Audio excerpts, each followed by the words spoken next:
ജയിച്ച മുസ്ലിം ലീഗിന്റെ സംസ്ഥാന ജനറൽ സെക്രട്ടറി PK കുഞ്ഞാലിക്കുട്ടി സാഹിബിനെ ഈ സദസ്സിനെ അഭിസംബോധന ചെയ്യുന്നതിന് വേണ്ടി ആദരപൂർവ്വം ക്ഷണിക്കുന്നു. പ്രിയങ്കനായ അധ്യക്ഷൻ പഞ്ചായത്ത് യൂത്ത് ലീഗിന്റെ പ്രസിഡന്റ് അൻവർ, പ്രിയങ്കനായ സെക്രട്ടറി നാസർ, വേദിയിൽ പ്രിയങ്കനായ മണ്ഡലം പ്രസിഡന്റ് കുട്ടി മൗലവി, സുല്ലാനി സൈബ്, പ്രിയങ്കരായ മറ്റു സഹോദരന്മാരെ, സുഹൃത്തുക്കൾ, അസ്സലാമു അലൈക്കും. എല്ലാ സഹോദരന്മാർക്കും എൻ്റെ വിനീതമായ നമസ്കാരം. ഞാനിവിടെ ദീർഘമായി കാര്യങ്ങൾ പറയേണ്ടതില്ല. കാരണം രണ്ടാള് കാത്തിരിക്കുകയാണ്. അബ്ദുറഹ്മാൻ രണ്ടത്താണിയും അതുപോലെ തന്നെ PV മുഹമ്മദ് അരീക്കോടും. ഇനിയും ആളുകൾ വരാനുണ്ടാവും. മുസ്ലിം യൂത്ത് ലീഗിൻ്റെ പഞ്ചായത്ത് സമ്മേളനങ്ങൾ വളരെ ഗംഭീരമായി എല്ലാ സ്ഥലത്തും. ഇപ്പോൾ ജില്ലയിലെ തിരുവണ്ണൂരിൽ ഒരു യോഗത്തിന് പോയി. ലീഗ് ഓഫീസ് ഉദ്ഘാടനം ഞാൻ നേരത്തെ ഡേറ്റ് കൊടുത്തതാണ്. അതുകൊണ്ട് ഓഫീസ് ഉദ്ഘാടനം കഴിഞ്ഞ് അതിനോടനുബന്ധിച്ചുള്ള ചെറിയ ഒരു പരിപാടിയെ ഞാൻ പ്രതീക്ഷിച്ചുള്ളൂ. പക്ഷെ അവിടെ ചെന്നപ്പോൾ അതൊരു പൊതുയോഗം. രാവിലെ 9 മണിക്ക് പൊതുയോഗം. ഇത് ഒരു സംശയവും വേണ്ട. അച്യുതാനന്ദ വലിയ വെല്ലുവിളിയാണ് നമ്മൾ നേരിട്ടത്. നമുക്കും എങ്ങനെയെന്നറിയില്ലായിരുന്നു. പാർലമെന്റ് തെരഞ്ഞെടുപ്പ് വന്നപ്പോ പൊന്നാനിയൊക്കെ ഉണ്ടായ ആ ഘട്ടം നിങ്ങളൊന്ന് ആലോചിച്ച് നോക്കൂ. നമുക്കും അറിയില്ലായിരുന്നു എന്താണ് സംഭവിക്കാൻ പോകുന്നത്. അങ്ങനെയുള്ള കാടടക്കിയ ഈ ഒരു നിലയിൽ പ്രസിഡന്റുമാര്, ഗ്രാജുവേറ്റ്സ്,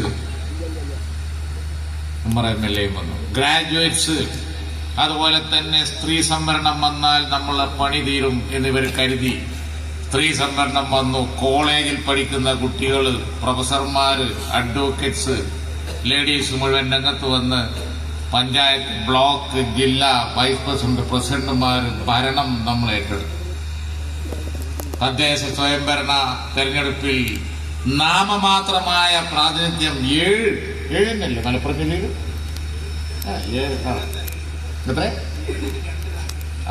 7 നറുക്കെടുപ്പ് ഭാഗ്യത്തിന് കിട്ടിയതാണ്. നറുക്കിന്റെ വക കിട്ടിയതാണ്.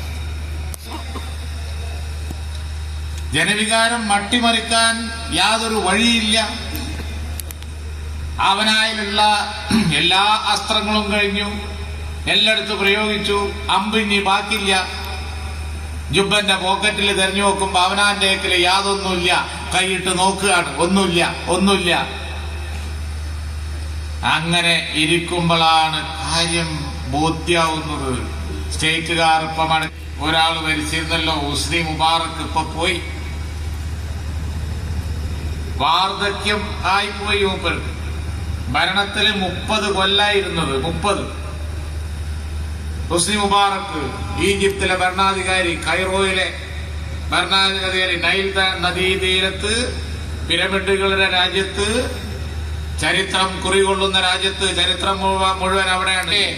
ചരിത്രത്തിൽ ഒരു കാലത്ത് ഒരേ മരുഭൂമിയുടെ ഒരേ പ്രദേശങ്ങളായി നീണ്ടു കിടക്കുന്ന ചരിത്ര സങ്കേതങ്ങളായിരുന്നു. അച്യുതാനന്ദന് ഇറങ്ങാനുള്ള ഒരു മടി. അതിന് അവസാനത്തെ ആയുധം തെരഞ്ഞപ്പോഴാണ് പഴയ തുരുമ്പിച്ച കാര്യങ്ങളെടുത്ത് ഒന്ന് മിനിക്കിയാലോ എന്ന് തോന്നിയിട്ട് ഇപ്പൊ കാണുന്ന ഈ ഡ്രാമ ഉണ്ടാക്കിയത്. തെരഞ്ഞെടുപ്പിന്റെ 15 ദിവസം, സ്ഥാനാർത്ഥികളൊക്കെ നോമിനേഷൻ കൊടുക്കുന്നതിന്റെ 15 ദിവസം മുമ്പ് ഞങ്ങളെ തലയിലിടാം എന്നാ വിചാരിച്ചത്. നിങ്ങൾ പൊട്ടിക്കാൻ വെച്ച ബോംബ് നിങ്ങൾ നിലത്ത് കണ്ടപ്പോ ഞങ്ങൾ മരത്തുമ കണ്ടു, വെടി ഞങ്ങൾ വെച്ചു, ആ വെടിയിൽ നിങ്ങൾ വീണു. അതാണ് ഇന്ന് കേരളം കണ്ടുകൊണ്ടിരിക്കുന്നത്. നമ്മളത് പുറത്തു കൊണ്ടുവന്നു. നമ്മളത് പുറത്തുകൊണ്ട് ഇലക്ഷൻ അജണ്ട പോയി. ഇപ്പൊ ഇടതുപക്ഷത്തിന്റെ ഇലക്ഷൻ അജണ്ട പോയി. പാർലമെന്റ് തെരഞ്ഞെടുപ്പിലേക്ക് കണ്ടുവച്ചത് എല്ലാവരും ബ്ലാക്ക് മെയിൽ ചെയ്യുക, ഭീഷണിപ്പെടുത്തുക. എന്നിട്ട് ഇതേമായി UDF ചേരുകയാണ്. ഇടതുപക്ഷ മന്ത്രിമാരുടെയും അച്യുതാനന്ദനെ ചുറ്റിപ്പറ്റിയുള്ള സകല അഴിമതിയും അതേപോലെ തന്നെ സകല കാര്യങ്ങളും ഞങ്ങൾ പുറത്തു കൊണ്ടുവരും. യാതൊരു സംശയവും ആർക്കും വേണ്ട. മാത്രമല്ല